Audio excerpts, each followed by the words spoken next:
definitely believe what their reality is.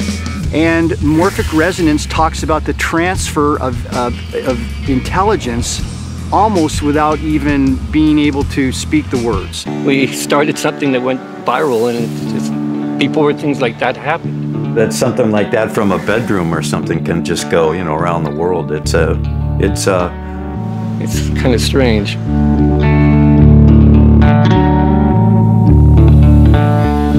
Yeah, I would say the situation is kind of blown out of proportion. It's not a big deal. It's just like this hive mind, and things come together, and once they happen, it starts to unfold. The significance of it is pretty mindless. Who would believe it? Who cares? You know, it's like, it's like, okay.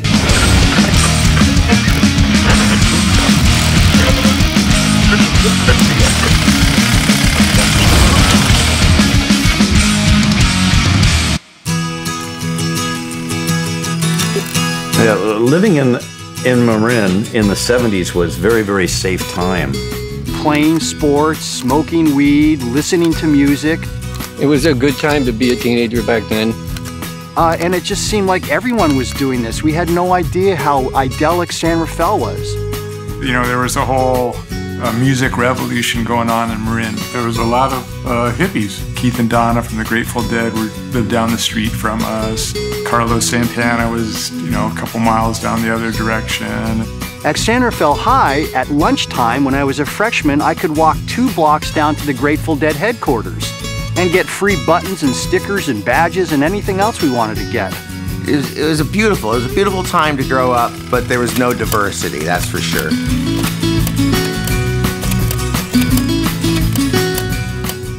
There are 2 different camps to who originated this kind of legendary number. To tell you the truth, I really don't understand it.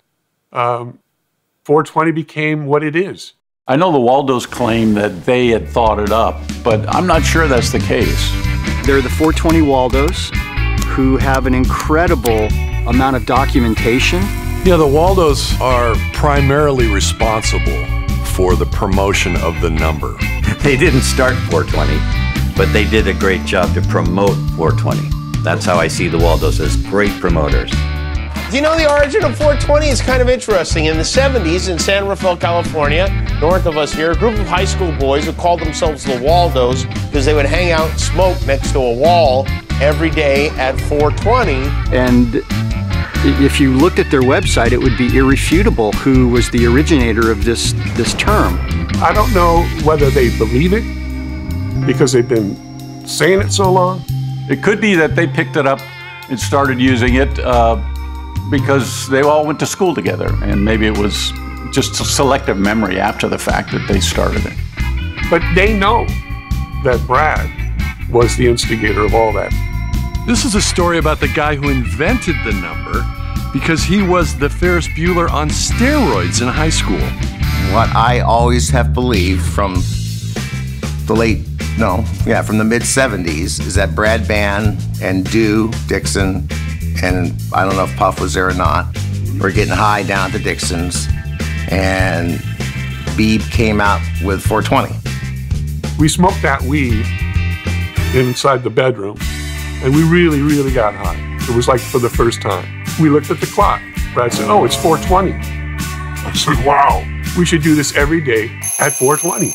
The huge controversy came after somebody wrote in the High Times magazine, where did the term really first originate? And that's when Steve Capper started getting involved and proving where it had come from. The Beebs, supposedly Brad Bann and I guess Guy Perry were saying, and Dave Dixon were saying, no, it was the Beeb and the Dew that were the originators. So who knows? They may have been, but I wasn't there. I was kind of like into language and words and sounds. I was making a bunch of sounds. Now, he also came up with EOT. I mean, I can tell you like a whole lexicon. EOT, which is pretty much like aloha, can mean anything. He should have gone into branding and been a branding expert because he'd come up with stuff. He named the Waldos the Waldos. I don't know, just being a little different. I just saw things differently in a comical view, you know. My name, he called me Bone Boy. because I was tall and I was very slender. A squeaker was a girlfriend or your mom. Dan Dixon had an afro, so he called him Puff. A cat was a coo. A dog was a dee. He had this guy, Dave Anderson, he called him Hello Andy. I have no idea why he did that. I'm Hello Andy, and I have no idea why he called me that. There was all these different names for everything. So it only made sense that 420 was something that came out of the mind of Brad Band. It made perfect sense to me.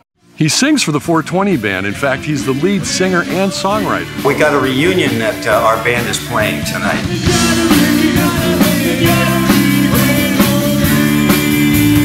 In years past, I've sung in all kinds of clubs, you know, as singing the standards as like a Frank Sinatra kind of a sound.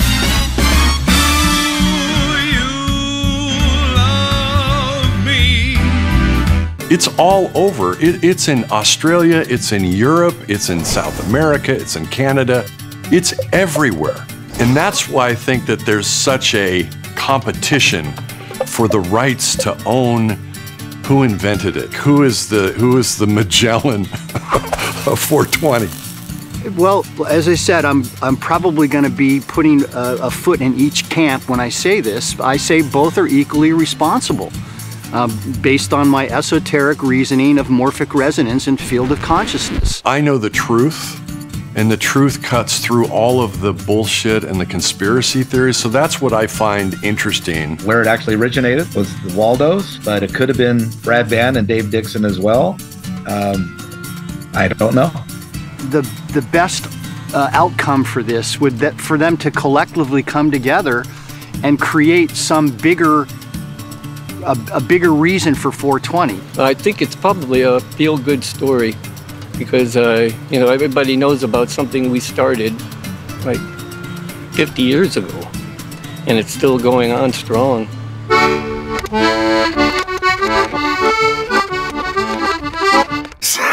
You know, it's like, it's like, okay, you know, so.